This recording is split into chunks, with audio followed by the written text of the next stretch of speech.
INT Faith is an amazing archetype in Dark Souls 3, being both powerful and versatile, though it's not an issue by any means, which is why it's so confusing that in Elden Ring, the exact same archetype has been butchered beyond recognition and is a complete shell of its former self, perhaps being the worst archetype you can use, at least at meta level 125. And that's what we're going to yap about today because unfortunately I've grown to like it quite a lot despite its shortcomings. But before we begin, consider liking and subscribing to help out Gustavo.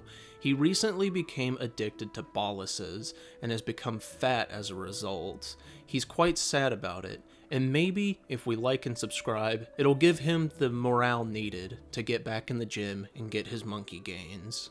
Thank you. Now, before we get started proper, I want to pay a teensy bit of tribute, okay? Because when I'm not playing this game for videos or working, I'm usually listening to stuff or watching MMA. And UFC 14 was a beautiful thing. That right there is a tribute to a Dominic Reyes win, and that right there is a tribute to Volk winning. Oh, man. I've wanted to... how can I say this and not get demonetized? I've been very depressed as a UFC fan for a number of months now, and this card restored my faith in humanity. It restored my humanity straight up, so I'm beyond pleased about that. Now, to get to the build, I've grown to love this quite a lot, but it is really, really bad at meta level. And even there are plenty of aspects that are bad about it, despite, you know, if you were to go to a higher level, like, these things would still remain an issue. The first one is that there is no dark or chaos infusion. I don't know why this is something that they decided to do in this game. They added spells, and, as we'll talk about, pretty much 2 weapons and a stave that clearly are there because they want you to play around with an INT Faith build, but then there's not an infusion, and we had it in the past 2 games. I don't know why we don't got it now. That doesn't make a whole lot of sense. And it is the biggest reason why this build is just so subpar, because you're constantly choosing between, am I gonna frostbite something, am I gonna sacred infuse it, magic infuse it, and it's just not a very good feeling, because regardless of what you're doing, other than sort of Night and Flame and Rolana's, you know that you're wasting stats, essentially, based on what you're on. Now, just because this build is wholly inefficient doesn't mean that there aren't cool things that it can do. So Sword of Night and Flame is actually so fun. Oh my god, the beam is so fun, dude. Like, it's so fun whether you're just sniping someone that is doing a move like you saw right there, or perhaps the clip earlier where we predicted where the person was going to roll to and then did it that way. It's an amazing feeling. Hitting the R2 version of that stance is a lot harder because, like, there's pretty much no chance of hitting it on somebody that's going to be focusing on you. But it is possible if you're in an invasion and they don't see it coming. Now, when it comes to the Rolanas, as you can see right there, another Stance Ash of War. The Rolana's cameo is actually fantastic on this type of build. The R1 version is like all of the different, like, moonbeams and whatnot. That one's really annoying, but it is really decent for invasions. It's almost like Moonveil, but, like, more cut up and staggered across different moves almost. And the R2 where you have like that firestorm is truly amazing for invasions, because like we talk about get off me tools, right? How you have to have a get off me tool for when people are disrespecting your space in invasions. The R2 comes out really fast, and that little kind of like the thing that actually represents the spell Firestorm that kind of shows up after the first 3 hits. If they try rolling out and get hit by one of those, that can just true combo into an R2, and you're looking at well over 1,000 damage, which is super dope. So yeah, I'm also using a couple other like standard infused weapons that I'll explain here in a little bit. But those 2 unique weapons are really nice. It's hard to make a build that uses them competently, but they, in my opinion, do make it worth it if you're looking to have a little bit of what might be considered fun. But when it comes to the standard weapons, you know, we're kind of doing weird stuff like all over the place. God, man, this host, man, even Mr. Fatso Phantom over here's had it with him. He's just like, dude, what the hell, dude? And yeah, anyway, back to the weapons. We've got a little bit of everything going on here. So when it comes to a magic damage weapon, we do have the Moon Veil. We have Carrion Sorcery Sword, which I decided to try out. And what makes these things interesting is and also we have the Glintstone Chris. We're not doing as much damage as a build that has, say, like 50 intelligence, which the reason we don't have that amount is, once again, we're at 125. But even still, just the utility of those projectiles is quite nice. I have the Moon Veil as a trigger press upwards across the entire bottom of the inventory screen, and then sometimes I can use the Glintstone Chris from my back pocket, which is quite nice. Now, real quick, this invasion right here was quite interesting. This is a lot of dudes in a small place, but and also a lot of damage in a small place, but watch this. So, you know, that, you know, they come close, I attack, I use the most skillful spell of all time, and I get a double kill. Very nice, dude. But yeah, I wanted to try out the Carrion Sorcery Sword, even though, you know, part of the point of Int Faith is that you're using incantations too.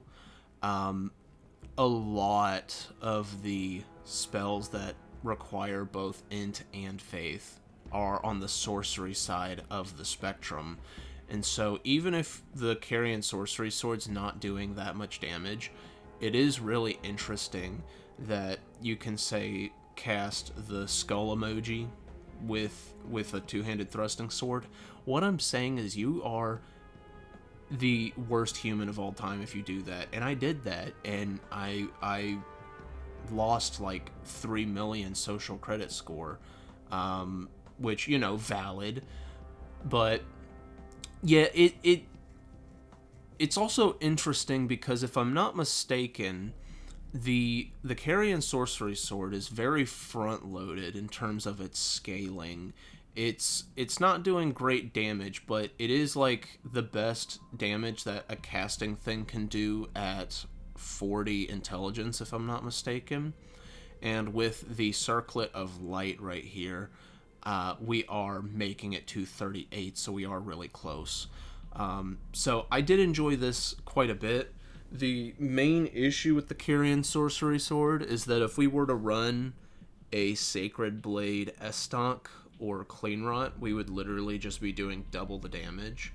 I still think it's cool. I'm happy that I have it on the build, but there is that slight issue of literally doing half the damage of another accessible option.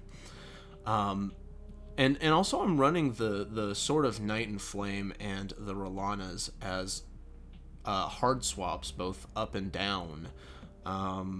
As you could see from the inventory that I showed at the start of the video.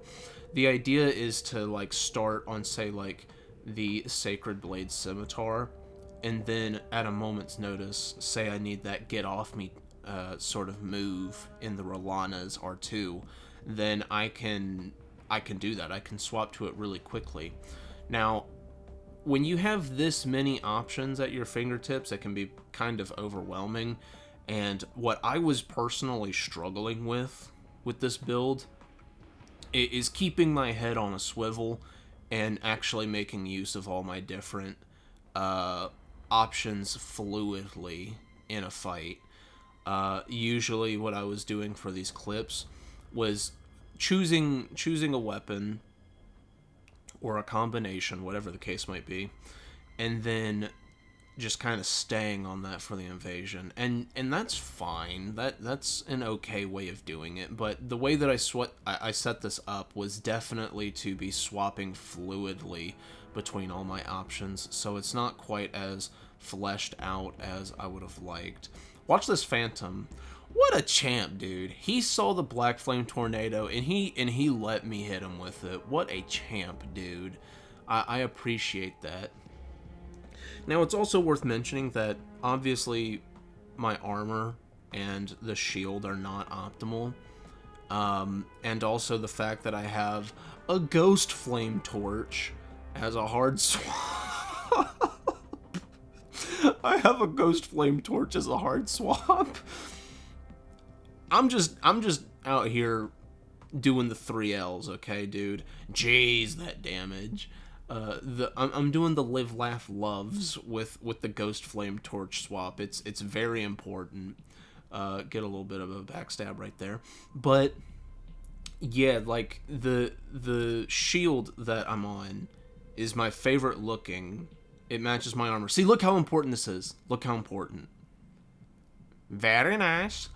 Yeah, it's just like if you're gonna run a build as goofy as Int Faith at 125, I don't necessarily want to be optimal with that, you know. I'd rather just do my own thing. Both being perfectly valid options. That's just where I sit on the fence. Now, it is worth mentioning that I tried a lot to get the multicast not talisman stave to work, and at 125 specifically, it does not work very well. A lot of those spells that are Int Faith require a ton of FP to be able to use them more than twice, and so it's very essentially at meta level. You can't afford to put mind on your build, but if you were to go to, say, like past level 150, nice DC, bro, you would be able to afford mind. And so this build becomes much more competent once you start getting up into those higher level brackets, because then you really start to enjoy the multicasting aspect of the build. Watch this, by the way. So I accidentally fell, and God, man, this fucking pizza cutter, man, makes me want to play Armored Core. GG's, dude. And that guy right there was showing how terrified he was of Int Faith. Understandable, my dude. But yeah, so the multicast, it doesn't work very well at this amount of mind. You are looking mostly at those weapons. There's that Ash of War I was talking about. And the thing is too is that you really do have to sacrifice a lot of endurance at this level running this, because to reach your, close to your soft caps of I reckon the soft caps are around 40. Yeah, you gotta sacrifice a lot of endurance, and you wouldn't have that issue if you, say, went up to around 200, something like that. Now, before I yap a little more, let's talk about this invasion right here. I have a co, okay? And having a co in the prayer room is always a pretty special time, right? This is where the sweatiest 2v2s tend to happen. Well, actually, no, Limgrave exists, but this is where the most fun ones happen, right? So watch this. My dude's taking all the heat right here. Bank! And we got the Ghost Flame Torch. We might be onto something. We might be onto something. And that thing might be Percocet, but, you know, we won't talk about that. Now, it's also worth mentioning that the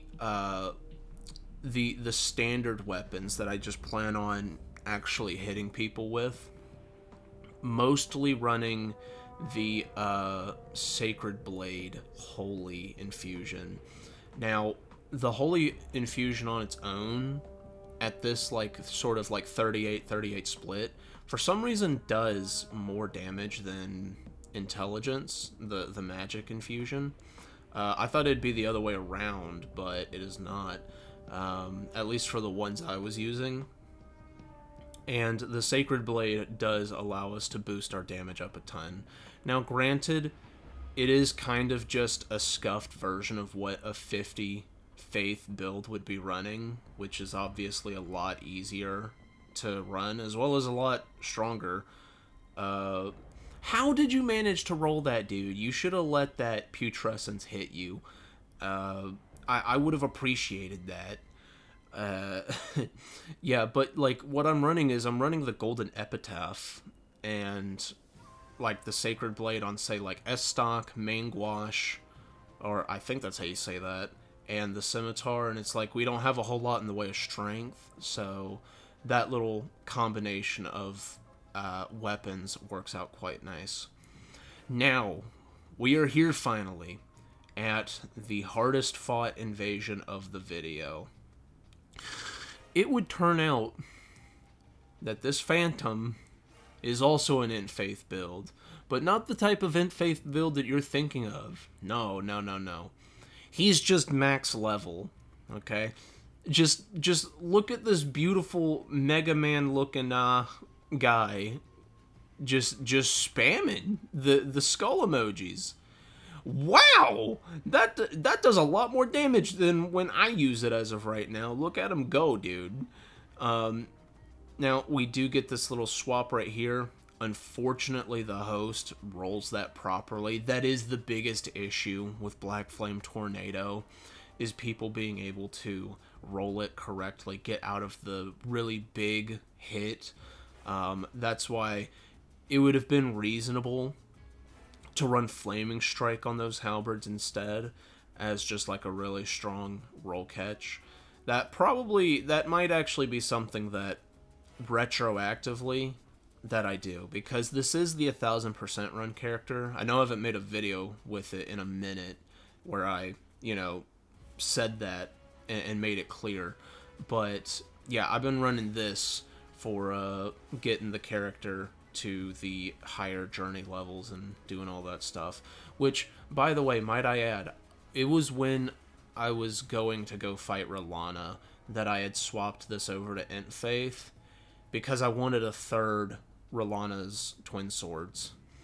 And oh my gosh, that boss just like craps all over every single option that you have, which sucks. What also sucks is that we almost died and we have a guy chasing us with the Star Fist. That is also quite bad. The only thing I can figure is maybe they haven't killed the ulcerated tree spirit over here. There's one that's hiding under the Scarlet Rot waterfall to the left of where I'm looking right now. And so my plan is to try and get over there and see if I can't make something happen. I only think I have one more Crimson Tier, but I'm putting in a little bit of work right here. I swap over to the good old-fashioned Halstock right here with the Carrion Sorcery Sword. Also, something worth mentioning when it comes to the Carrion Sorcery Sword, if you guys have seen my Impaling Thrust S-Stock video, you should know that Impaling Thrust being what you're hard stuck with is not a bad thing. Also not a bad thing. Look at those runes. Look at those runes. He just literally walked into the Scarlet Rot, got Scarlet Rotted, and then walked in range of me and died. I spent every last one of those runes on Somber Smithing Stones because I'm trying to max out my inventory of all the ones that are not ancient smithing and somber smithings. I'm at like Somber Smithing 6, I think, or something like that. I have those inventories getting quite full, needless to say. It's just a fun thing that I do since I'm going to Journey 10 with this. It's not important by any means. But here I'm going to try and get him to roll backwards into the Scarlet Rot. This will be quite good if we have him proc this. Uh-oh. Uh-oh. This is bad. I start wiggling. We almost died in that one. I hope you guys enjoyed. Maybe try this out. Peace.